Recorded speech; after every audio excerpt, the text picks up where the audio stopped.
흔히들 용서를 하면 상처를 준 사람과 다시 잘 지내야 한다고 생각한다. 하지만 용서는 화해와 다르다. 용서는 상처 준 사람을 고통으로부터 풀어주는 것이 아니다. 내 발목을 붙잡고 있는 과거의 분노로부터 나 자신을 자유롭게 하기 위해서 용서하는 것이다. 그 때문에 용서란 떠나보냄이다. 좀 더 구체적으로 말하자면 용서는 상처를 없었던 일처럼 덮는 것이 아니라 에너지를 쏟아부을 가치가 없는 사람에게 몰두했던 내 소중한 에너지를 거두어들이는 행위이다. 더 이상 그를 미워하는데 내 귀중한 시간을 쓰지 않을 것이며 그에 대한 관심을 끔으로써 그와 상관없이 내 인생을 살겠다는 선언이다. 내 마음이 더 이상 분노와 증오로 요동치지 않고 고요와 평안을 되찾을 수 있도록 과거를 떠나보내는 것이다.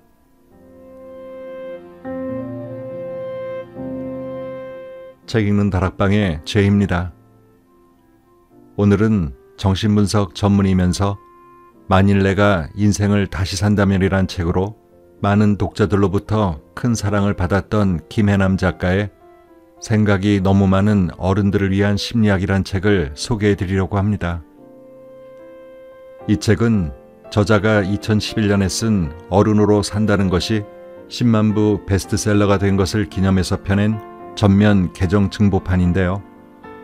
30년 동안 만나온 수많은 환자들의 삶에서 길어올린 인생에 대한 통찰과 두 아이의 엄마이자 아내, 두 손주의 할머니로서 그리고 42살에 시작된 파킨슨과 투병하며 살아온 경험들을 토대로 전하는 진솔한 인생 조언액을 47편이 담겨 있습니다.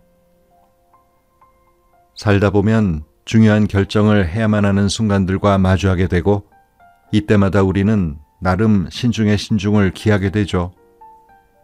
하지만 생각이 많아질수록 긍정적인 생각보다 부정적인 생각을 더 많이 하게 되고 이 부정적인 생각은 한번 시작하면 꼬리에 꼬리를 물고 자꾸 안 좋은 방향으로 진화해서 걱정과 불안만 커졌던 경험 다들 있으실 겁니다.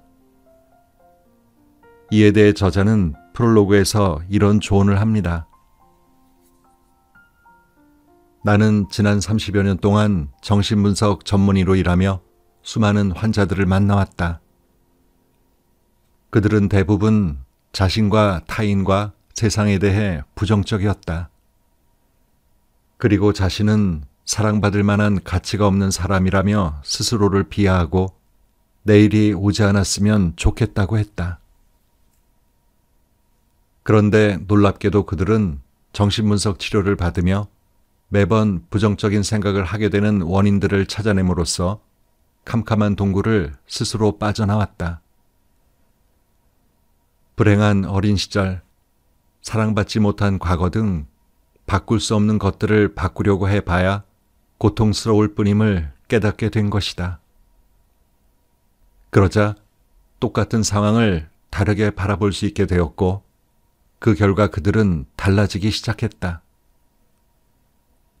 그러므로 한번 부정적인 생각에 빠지면 멈출 줄을 모르고 사소한 일들을 할 때마다 걱정과 고민이 너무 많다면 자꾸만 불안하고 미래를 부정적으로 바라보게 된다면 이제는 매번 당신의 발목을 붙잡고 놔주지 않는 것이 무엇인지, 무엇이 당신을 이토록 올가매어 꼼짝도 못하게 만드는지를 찬찬히 들여다볼 때다.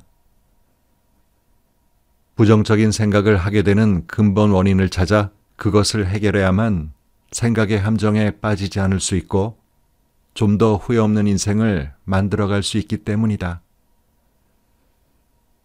당신의 발목을 붙잡고 있는 것은 무엇인가? 그것은 오래된 상처일 수도 있고 부모의 지나친 기대일 수도 있고 가지고 싶은 것들을 갖지 못한 데서 오는 분노와 시기심일 수도 있고 사랑받고 싶었던 사람에게 사랑받지 못한 과거일 수도 있고 견디기 힘든 이별일 수도 있다. 그리고 어쩌면 하루 더 살면 죽음이 하루 더 앞으로 오는 인생에 대한 허무함이 당신의 발목을 붙잡고 있을 수도 있다. 어쨌든 두려움의 실체를 파악하고 나면 적어도 더 이상 두려움에 압도당하지 않게 된다. 캄캄한 방에서 스위치가 어디 있는지를 모를 때는 두렵지만 어디에 있는지 알게 되면 바로 가서 켜면 되듯이 부정적인 생각의 원인을 알게 되면 스위치를 찾아 끌 수 있게 된다. 그래서 생각이 많아질수록 부정적인 생각을 하게 되는 근본 원인을 찾는 일은 매우 중요하다. 명문대 의대를 졸업하고 가정도 꾸린 30대 여의사였던 김혜남 작가에게 미래는 그야말로 탄탄대로였겠죠. 그런 그녀에게 42살에 내려진 파킨슨병 진단은 얼마나 충격적이었을까요? 그리고 그 투병 생활은 얼마나 힘들었을까요? 그 이야기도 마저 들려드리겠습니다. 42살에 불치병 중 하나인 파킨슨병 진단을 받았을 때 나는 도저히 그 사실을 받아들일 수 없었다. 지금까지 딸로서, 아내로서, 맏며느리로서, 두 남매의 엄마로서, 의사로서, 교수로서 있는 힘껏 살아온 대가가 고작 이것인가 싶었다. 감당할 수 없는 분노가 밀려왔고 지금은 바쁘니까 나중에 해야지 하면서 미뤄온 것들을 영영 할 수 없게 된 현실이 고통스러웠다. 지금 그렇게 걱정한다고 문제가 해결될까요? 걱정한다고 문제가 해결되지 않는다면 오히려 당신만 더 힘들어진다면 그 문제는 놓아버리세요. 그리고 지금 해야 할 일과 하고 싶은 일을 먼저 생각하세요. 평소 내가 앞날을 걱정하며 불안해하는 환자들에게 잘하는 말이다. 그런데 부끄럽게도 정작 나는 그러지 못하고 있었다. 그렇게 침대에 누워 아무것도 하지 못한 채 한 달쯤 지났을까? 어느 날 문득 그런 생각이 들었다. 단지 몸이 조금 힘들고 불편해졌을 뿐인데 왜 난 다가오지도 않은 미래를 상상하며 두려워하고 분노하고 있는 것일까? 그로 인해 나는 시간을 무의미하게 흘려보내고 있었고 세상과 나 자신에 대한 믿음과 희망마저 잃어버리고 있었다. 단지 조금 불편하고 힘들며 미래가 불투명해졌다는 이유만으로 그 소중한 것들을 잃고 있는 것이었다. 나는 이제 그만 바꿀 수 없는 것에 대한 집착과 미련을 버리기로 마음먹었다. 그 집착으로 내게 남아있는 것들마저 놓치고 후회하고 싶지는 않았기 때문이다. 그처럼 어쩔 수 없이 찾아든 병마를 손님처럼 받아들이기로 마음먹자 신기하게도 터질 것만 같았던 내 안의 분노와 슬픔이 사라지고 불안과 걱정도 잦아들었다. 그리고 어느 순간 지옥과도 같았던 마음이 평온해졌다. 그 후 나는 바꿀 수 없는 것들에 매달리는 대신 바꿀 수 있는 것들에 집중하는 삶을 살기 시작했다. 해야만 하는 일보다 그동안 여러 가지 이유로 미뤄온 일들을 하기 시작했고 책을 쓰기 시작한 것도 그때부터다. 사람들은 의아했다. 몸도 안 좋은데 두 아이를 키우고 환자들을 돌보며 언제 책 쓸 시간이 있느냐고. 예전 같으면 아마 나도 해야 할 일들에 치여 용기를 내지 못했을 것이다. 게다가 나는 의사로서, 두 아이의 엄마로서, 며느리와 아내, 딸로서 그 모든 역할을 보란듯이 잘해내고 싶었다. 하지만 파킨슨병에 걸리고 나서 내 한계를 명확히 깨닫자 모든 걸 잘하고 싶은 욕심을 내려놓을 수밖에 없었다. 그런데 이상하게도 그렇게 내려놓으니 행복이 찾아왔다. 삶이 단순해진 것은 물론이다. 42에 찾아온 파킨슨병은 나에게 가르쳐 주었다. 바꿀 수 없는 것들이 있음을 받아들이고 바꿀 수 있는 것들에만 집중하는 삶이야말로 누구에게도 휘둘리지 않고 내가 원하는 방향으로 나아갈 수 있는 최선의 방법이라는 것을 말이다. 걱정과 고민으로 아무것도 하지 않으면 아무것도 바뀌지 않는다. 바꿀 수 없는 것들이 있음을 인정하고 바꿀 수 있는 것들에만 집중하자. 작가 자신이 절망의 순간에 얻은 깨달음이라 그런지 묵직하게 가슴에 와닿는데요. 그럼 본문에 있는 글 한 편을 골라 그 전문을 소개해드리겠습니다.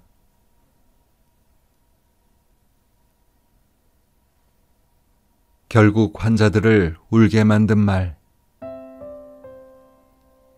살다 보면 참고 견디는 것 외에 더 이상 아무것도 할 수 없을 것 같은, 나를 구해주고 상황을 바꾸어줄 도움의 손길만 간절히 기다리게 되는 순간이 찾아올 때가 있다.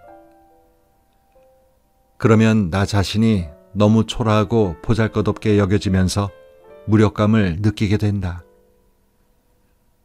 그것은 참 견디기 어려운 감정이다. 내가 내 인생의 주인이 아니라 주변의 상황에 따라 움직일 수밖에 없는 나약한 존재라는 느낌은 우리를 어두운 슬픔의 동굴로 숨어버리게 만들기 때문이다. 특히나 피할 수 없거나 극복할 수 없는 환경에 반복적으로 노출될 경우 나중에는 충분히 극복할 수 있는 일인데도 자포자기에 버리게 된다. 그것을 심리학에서는 학습된 무기력이라고 한다. 이와 관련해 가장 유명한 것은 마틴 셀리그만 박사의 실험이다. 그는 커다란 상자 안에 개를 넣고 문을 닫은 다음 5분에 한 번씩 연속해서 전기 충격을 가했다. 처음에 전기 충격을 당한 개는 상자를 탈출하기 위해 몸부림쳤지만 계속 탈출에 실패하자 어느 순간 희망을 잃어버린 듯 가만히 있었다. 그런 일이 몇 번 반복된 어느 날 상자의 문을 열어놓고 전기 충격을 가하자 개는 도망칠 수 있는데도 그대로 상자에 머물렀다. 고통스러운데도 전기 충격을 피하지 않는 것이다. 이러한 현상은 사람에게도 똑같이 나타난다. 어릴 적 부모에게 오랫동안 학대를 당한 경우 아이는 어느 순간 도망치려는 노력조차 하지 않고 묵묵히 폭력을 견디며 그저 자신이 아무것도 할 수 없는 존재라는 생각을 확신처럼 가지게 된다. 이 경우 성인이 되어 충격적이거나 긴장되는 상황에 부딪히게 되면 마음속에 박혀있는 무력감이 되살아나게 된다. 무력감에 짓눌려 갑자기 아무것도 할 수 없는 사람이 되어버리는 것이다. 마치 전기 충격을 피하지 않는 개처럼 말이다. 대학을 졸업한 후 번번이 취직에 실패한 승훈 씨는 진료를 시작한 첫날 이렇게 말문을 열었다. 저는 실패자입니다. 그는 슬프고 지친 목소리로 자신에게는 아무런 희망도 남아있지 않으며 앞으로 어떻게 살아야 할지 막막하다고 했다.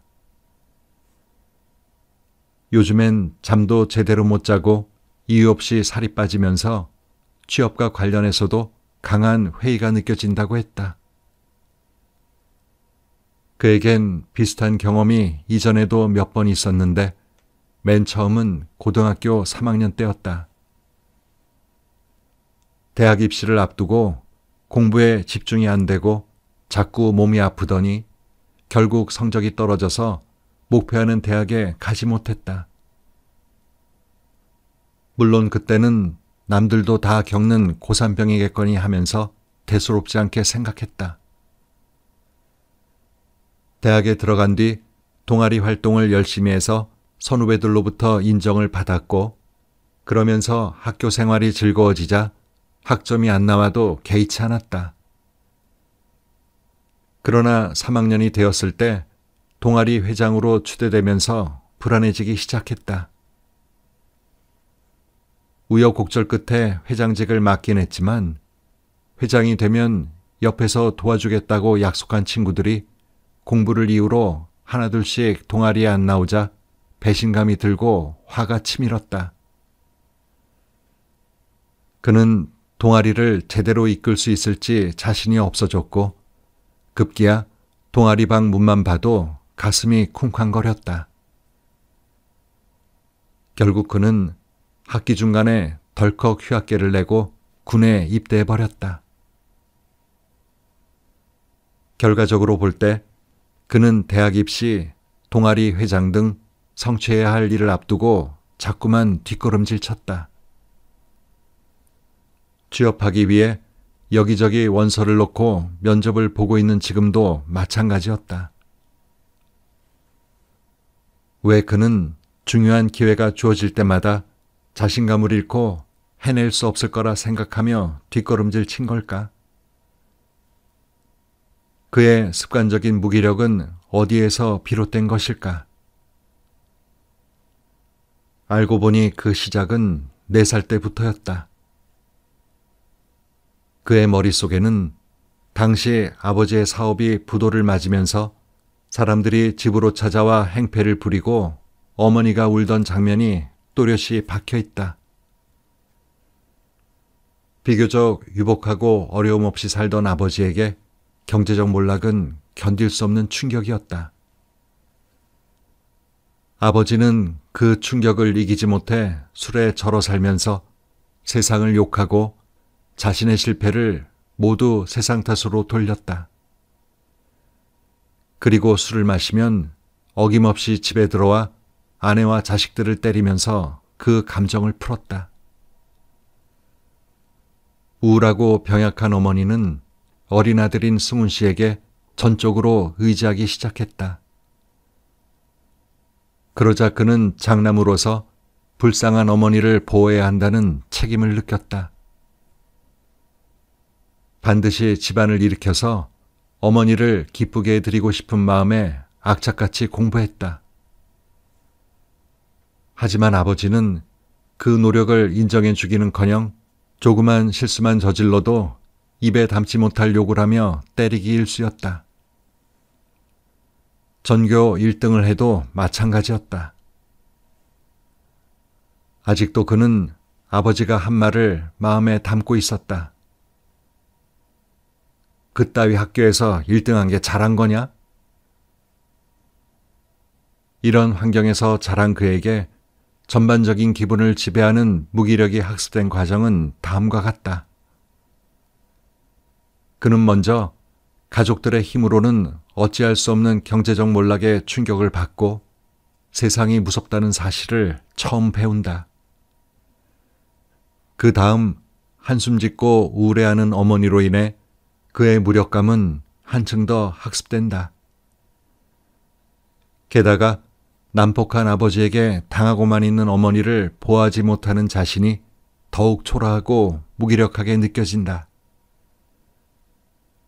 그의 무력감을 더욱 강화시켜주는 요인은 그럼에도 불구하고 자신은 이러한 가족관계로부터 빠져나올 수 없으리란 것이다. 그는 어릴 적 늘 뿌연 안개 속에서 헤매는 것 같은 느낌을 받았으며 누군가 나타나 길을 인도해 주길 간절히 원했다. 하지만 그를 구원해 줄 사람은 나타나지 않았고 결국 모든 것을 혼자 해야 했다. 그래서 그는 마치 길 잃은 어린아이 같은 기분으로 여태껏 살아왔다고 털어놓았다. 처음에 그는 자신의 무기력감과 무능함을 애써 증명하려는 사람처럼 느껴졌다. 한 예로 내가 그에게 남들이 다 부러워하는 대학 출신이라고 언급하자 그는 운이 좋아서 어쩌다 그 대학에 입학했고 시험 때마다 당일치기를 했는데 운 좋게 성적이 잘 나와 무사히 졸업한 거라고 항변했다. 그 증거로 자신은 취직도 제대로 못하고 실패만을 반복해 왔으며 가족들의 기대를 저버린 한심한 사람이라고 했다. 그는 당일치기를 해서 좋은 학점을 딸 수 있는 게 얼마나 큰 잠재력을 가진 것인지 알려고 하지 않았다. 면접 시험에서도 그의 능력이 모자라서가 아니라 자신 없는 태도 때문에 떨어졌을 확률이 높다고 하자 그는 애써 부인했다. 그렇게 몇 달이 지났을까? 어린 시절 아버지의 폭력으로부터 어머니를 보호하지는 못할 망정 두려워 벌벌 떨기만 했다며 자신은 정말 아무짝에도 쓸모없는 인간이라고 말하는 그에게 나는 얘기했다. 그건 당신 잘못이 아니에요. 그때 당신은 너무 어렸고 아무 힘이 없었잖아요. 그러자 그는 놀란 듯 아무 말도 하지 못했다. 그러고는 몇 분이 흘렀을까? 고개를 숙이고 있던 그가 흐느끼기 시작하더니 그동안 꾹꾹 참고 있었던 울음을 터뜨렸다. 살면서 한 번도 울어본 적이 없었다는 그는 그날 참 오래도록 서럽게 울었다. 어린아이가 어른들의 폭력 앞에서 무엇을 할 수 있었을까? 그에게는 아무 잘못이 없었다. 하지만 그는 어머니를 지키지 못하고 바라봐야만 했던 자신을 용서할 수가 없었다. 무력했던 자신을 도저히 받아들일 수가 없었던 것이다. 한동안 울고 난 뒤 그는 나에게 말했다. 선생님, 제가 그 말이 듣고 싶었나 봐요. 제 잘못이 아니라는 말. 무력감이 몰려올 때 가장 하지 말아야 할 것은 자책이다. 문제의 원인을 자신에게 돌려버리면 절대로 무기력의 늪에서 빠져나올 수 없기 때문이다. 그러면 어떻게 해야 할까? 무력감을 극복하려면 우선 그 어떤 절망적인 상황이라 할지라도 아직 나에게 내 생각을 통제할 수 있는 권한이 있고 그에 따라 내 감정도 변화시킬 수 있음을 깨달아야 한다. 즉, 내 몸과 마음의 주인은 여전히 나임을 깨달아야 하는 것이다. 소량의 항우울제를 사용하고 면담을 진행하는 과정에서 승훈 씨는 점차 회복되기 시작했다. 그리고 어릴 적 경험한 두려움과 분노를 쏟아내면서 차츰 자신의 감정에 대한 자신감을 되찾기 시작했다. 그는 서서히 자신이 더 이상 무력한 존재가 아니라는 사실을 깨달아갔다. 지금은 어른이고 충분히 힘을 가지고 있는데도 어린 시절의 기억들이 자신으로 하여금 그렇게 생각하도록 만들었음을 알게 된 것이다. 그리고 어려운 상황에서도 탈선하거나 포기하지 않고 열심히 노력해서 여기까지 온 자신을 대견해했다. 또 아무도 자신을 좋아하거나 사랑해 줄 것 같지 않았는데 실은 진정으로 자신을 염려하고 아끼는 친구가 많다는 것을 새삼 느끼게 되었다.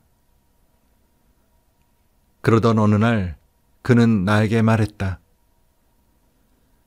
이제는 자신이 그다지 나쁜 사람이 아니고 무능한 사람도 아니며 노력한 만큼 결과를 얻는, 아니 어쩌면 그보다 더 능력이 있는 괜찮은 사람일지도 모른다는 생각이 든다고.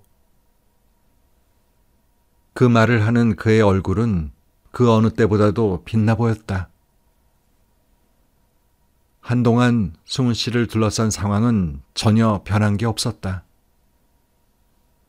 술만 먹으면 폭력적으로 변하는 아버지와 의존적인 어머니는 여전하고 그 또한 아직 직장을 구하지 못한 취업 준비생일 뿐이었다. 하지만 그는 달라졌다. 어린 시절에 무력했던 자신을 떠나보낸 그는 비로소 자신의 인생을 바라보기 시작했다. 그러고는 열심히 여러 회사에 원서를 넣더니 8개월 뒤 취업했다는 소식을 전해왔다. 세상이 내 모든 것을 빼앗고 나에게 최악의 상황을 주었더라도 나에게는 절대 빼앗길 수 없는 한 가지가 있음을 기억해야 한다. 그것은 바로 그 상황을 어떻게 받아들일 것인가에 대한 내 선택권이다. 이와 관련해 심리학자 빅터 프랭클은 자극과 반응 사이에는 공간이 있다. 그리고 그 공간에서의 선택이 우리 삶의 질을 결정짓는다 라고 말한 바 있다. 즉, 어떤 자극이 오든 반응을 보일지 말지부터 어떤 반응을 보일지 우리는 선택할 권리를 가지고 있다. 만약 누군가 나에게 상처가 될 만한 말을 했다고 해보자. 그러면 당연히 상처받을 수밖에 없다고 말하지만 실은 상처를 받을지 안 받을지를 선택할 수 있다. 상대방에게 받고 싶지 않은 선물을 받았을 때 되돌려주면 그만이듯 내가 그 상처를 받지 않으면 그만이다. 실수를 했을 때도 마찬가지다. 실수 하나에 마치 세상이 무너진 듯 절망하는 사람이 있는가 하면 죄송합니다 라고 인정하고 빨리 수습에 나서는 사람이 있다. 즉, 고통스러운 상황을 피할 수는 없지만 그것에 대해 괴로워할지 말지는 나의 선택에 달려있다. 인생을 주도적으로 끌고 가는 사람들은 이미 그 사실을 잘 알고 있다. 그래서 세상에 휘둘리고 남에게 휘둘릴 수밖에 없는 상황에서도 자신에게 남은 선택권을 의미 있게 쓰기 위해 최선을 다한다. 그러니 더 이상 남들에게 휘둘리지 않고 당당해지고 싶다면 어쩔 수 없어 라는 말을 너무 쉽게 내뱉지 마라. 어쩔 수 없이 회사를 다니고 어쩔 수 없이 사람을 만나고 어쩔 수 없이 살게 되면 하루하루가 너무 힘들고 우울할 수밖에 없기 때문이다. 그런데 생각해 보면 정말로 어쩔 수 없이 하는 일이란 극히 드물다. 정말 하기 싫으면 하지 않으면 그만이다. 그러나 그 일을 하고 있는 것은, 그 사람들과 시간을 보내는 것은, 그 직장을 그만두지 않는 것은 모두 내가 선택한 것이다. 그리고 무엇이든 내가 선택했다고 생각하면 삶의 통제권을 내가 갖는 것이 된다. 내가 그렇게 하도록 허락했다는 뜻이기 때문이다. 그처럼 삶의 통제권을 나에게로 가져오면 상황은 변한 게 없더라도 내가 할 수 있는 일이 정말 없는지 찾아보게 된다. 그 결과 내 삶이 달라지는 것은 물론이다. 우리가 주변의 모든 걸 통제할 수는 없지만 찾아보면 통제할 수 있는 것들이 분명 있다. 당장 화를 낼지 말지, 어떤 말을 할지, 어떤 행동을 할지 내 통제하에 있다.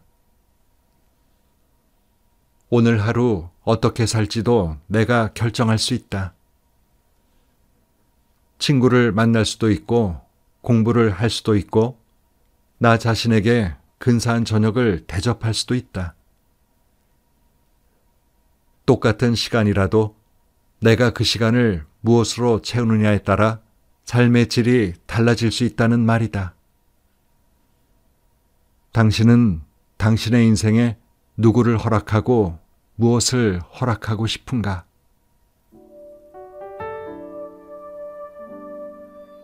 나는 아직 64살밖에 안 되었지만 파킨슨 병으로 인해 몸이 점점 굳어가고 있다. 그래서 앞으로 가려면 일단 두 발로 똑바로 설 수 있어야 하는데 그것조차 쉽지 않다.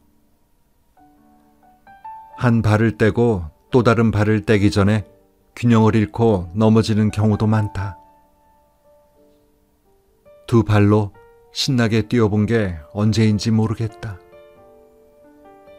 게다가 팔과 손가락도 내 마음대로 움직이지 않다 보니 시간이 흐를수록 할 수 없는 일들이 하나둘 늘어만 간다. 요즘은 어쩔 수 없이 간병인의 도움도 많이 받고 있다. 타인에게 의존할 수밖에 없는 처지가 썩 유쾌하진 않지만 받아들여야 할 현실이다.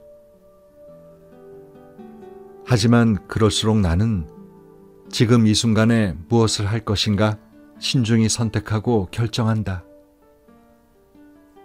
오늘 누구를 만날지, 구순의 어머니와 점심으로 무엇을 먹을지, 머리를 염색할지, 어떤 영화를 볼지, 어떤 책을 읽을지, 친구에게는 어떤 문자를 보낼지 고민하고 결정한다. 너무 아파 꼼짝도 못하고 누워있을 때는 덜 아픈 시간에 무엇을 할지 생각해 본다. 그러고 보면 나는 아직도 많은 것을 결정하고 선택할 수 있으며 그럴 수 있어서 참 다행이라는 생각이 든다. 세상엔 아직도 내가 모르는 것들이 너무도 많아 공부할 게 많다는 것도 기쁘다.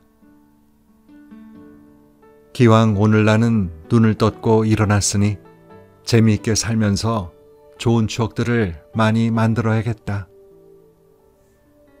그것이 내가 오늘을 보내는 방식이고 나이 들매 대처하는 자세이다. 팔과 손가락도 마음대로 움직이지 않지만 김혜남 작가는 아직도 공부할 게 많아 기쁘고 재미있게 살면서 좋은 추억들을 많이 만들어야겠다고 말합니다. 오늘도 좋은 하루 보내세요.